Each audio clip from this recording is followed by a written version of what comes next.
Ecológica, seu podcast sobre o meio ambiente.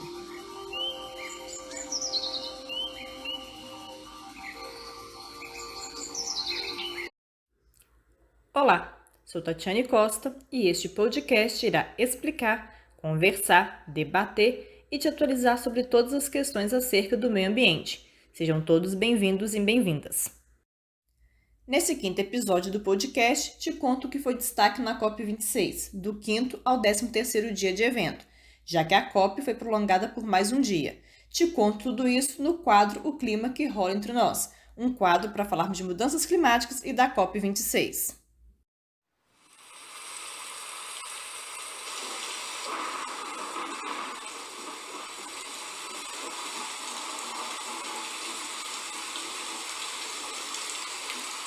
O Clima que Rola Entre Nós, um quadro sobre mudanças climáticas do podcast Ecológica.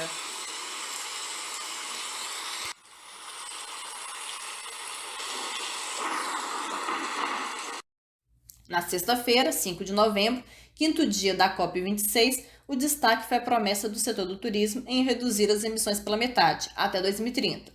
Foram mais de 300 entidades do setor e de governos que assinaram a Declaração de Glasgow para a Ação Climática no Turismo, uma iniciativa liderada por duas agências das Nações Unidas, a Organização Mundial do Turismo, OMT, e o Programa das Nações Unidas para o Meio Ambiente.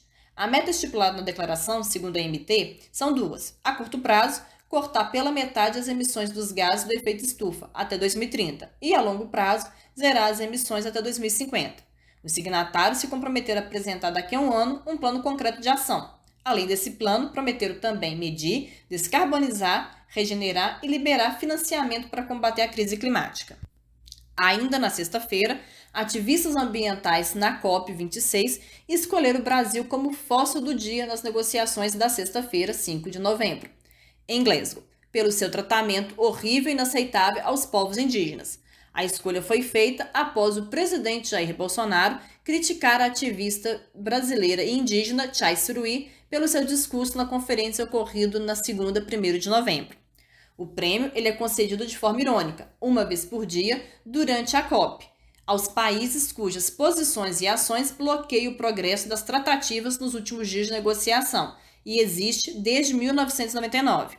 Esta é a sexta vez que o Brasil leva o prêmio de Fóssil do Dia nas negociações da COP desde 2017. No ano de 2017, o Brasil levou o prêmio por causa de uma medida provisória que propôs reduzir impostos de exploração e produção do petróleo e gás. Em 2018, levou por causa das declarações do então presidente eleito, Jair Bolsonaro, e de Ernesto Araújo, que seria nomeado como ministro das Relações Exteriores. Já em 2019, o país foi premiado 3 vezes. Primeiro, por culpar a sociedade civil pelas queimadas na Amazônia, depois por legitimar a grilagem de terras e a anistia do desmatamento e, por último, o prêmio de Fóssil Colossal, por culpar ambientalistas pelas queimadas na Amazônia. No sábado, dia 6 de novembro e sexto dia de COP26, foram as manifestações por justiça climática e para cobrar mais ações pelo clima que marcou o dia. Milhares de pessoas foram às ruas em várias cidades do mundo para protestar. Já na segunda-feira, 8 de novembro e oitavo dia de COP26, o destaque foi o apelo dos países mais vulneráveis à crise climática em receber dos países mais ricos o financiamento de 100 bilhões de dólares por ano prometidos. Uma vez que o grande tema do debate do dia, a adaptação, geralmente passa pela essa questão financeira.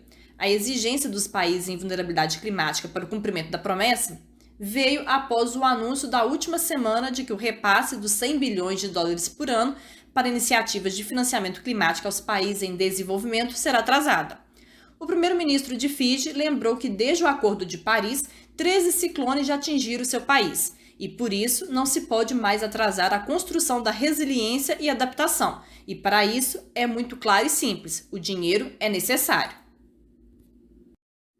Na terça-feira, 9 de novembro de 2021, nono dia de evento, o destaque foram as mulheres que subiram no palco da COP26 para falar que mudança climática não é neutra em termos de gênero e que a participação feminina no que tange às ações deste campo é necessária, pois o peso da emergência climática, que amplifica as desigualdades existentes, é frequentemente mais suportado pelas mulheres. Então, nesse sentido, nada mais justo e coerente que elas participem das ações e das tomadas de decisões. Na quarta-feira, dia 10 de novembro de 2021 e 10º dia de conferência, a pauta foi os meios de transportes mais sustentáveis. Mais de 100 governos nacionais, cidades, estados e grandes empresas assinaram a Declaração de Glasgow sobre carros e ônibus de emissão zero. O texto prevê encerrar a venda de motores a combustão interna até 2035 nos principais mercados e em 2040 em todo o mundo. Pelo menos 13 nações também se comprometeram a acabar com a venda de veículos pesados movidos a combustíveis fósseis até 2040. O setor de transporte marítimo também se posicionou, com 200 empresas de toda a cadeia de valor se comprometendo a dimensionar e comercializar navios e combustíveis com emissão zero até 2030. Eles também pediram aos governos que implementem os regulamentos e a infraestrutura necessária para permitir uma transição justa até 2050. A indústria da aviação e grandes clientes corporativos também anunciaram uma atualização da sua coalizão Céu Azuis para o amanhã, em tradução livre, cuja missão é acelerar a adesão de combustíveis sustentáveis na aviação. Até agora, 80 signatários se comprometeram a aumentar o uso do combustível verde para 10% da demanda global até 2030. O combustível verde é produzido a partir de matérias-primas sustentáveis, como óleo de cozinha, óleo de palma e resíduos sólidos, e a química é muito semelhante ao combustível fóssil tradicionalmente usado na aviação. Se alcançada a meta, o setor irá reduzir as emissões do dióxido de carbono em 60 milhões de toneladas por ano e irá gerar cerca de 300 mil empregos. No 10º dia de evento, também foi divulgado um rascunho do acordo final, que previa que os países apresentassem até o final de 2022 metas mais ambiciosas de cortes de emissões, além de suas estratégias a longo prazo para alcançar a neutralidade climática. Na quinta-feira, dia 11 de novembro de 2021, com a COP26 entrando em sua reta final, o destaque do 11º dia de evento foi a promessa de redução das emissões do CO2 feita por mais de 130 empresas da moda. O grupo afirma que o setor deve agir para conter os padrões insustentáveis de consumo e reforçar as ações para que a indústria da moda ajude a alcançar as metas do Acordo de Paris. Além disso, o setor pretende monitorar todos os gases de efeito estufa emitidos e usar fontes renováveis de energia, bem como materiais de baixo impacto até 2030.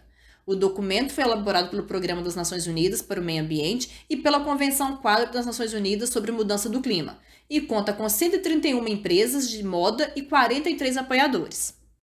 No que seria o último dia de evento, mas acabou sendo o penúltimo, sexta-feira, 12 de novembro de 2021, foi o dia de preparar o relatório final da conferência. E nessa reta final de negociações, o secretário-geral da ONU destacou a meta de tentar limitar a elevação da temperatura global a 1,5 graus. E no que acabou sendo o último dia de evento, sábado, dia 13 de novembro de 2021, o documento final foi entregue, com algumas suavizações nos termos do acordo e com um pedido de mudança de última hora feita pela Índia e China, para trocar o termo eliminação por redução do uso do carvão. O acordo propõe que os países membros apresentem até o final de 2022 novos compromissos nacionais de corte de emissões de gases do efeito estufa, 3 anos antes do previsto, ainda que tendo em conta as diferentes circunstâncias nacionais, e define regras para o mercado global de carbono, que prevê a negociação de crédito entre países com base na quantidade de emissões feitas ou evitadas do CO2 na atmosfera. O acordo também recomenda dobrar os recursos oferecidos pelos países ricos às nações em desenvolvimento, com o objetivo de financiar ações contra o aquecimento global e as adaptações à mudança climática. Porém, o valor dos 100 bilhões de dólares para 2020, com a finalidade de financiar medidas para evitar o aumento da temperatura, não foi cumprido, e quando a proposta foi trazida para a pauta, não houve menção de dobrar o valor. Entre os destaques do acordo, temos o compromisso de líderes de mais de 120 países, representando cerca de 90% das florestas do mundo, de conter e reverter o desmatamento até 2030, e a promessa de mais de 100 países em reduzir a emissão do metano até 2030. O texto também reforça a importância e a necessidade de acelerar as ações climáticas para limitar o aumento da temperatura global em 1,5 graus. E assim terminou a COP26. E esta foi a cobertura do podcast Ecológica do evento. Fique ligado que no próximo episódio faço uma análise dos acordos e da COP26 como um todo. Obrigada por ouvir e até o próximo episódio. Te espero lá.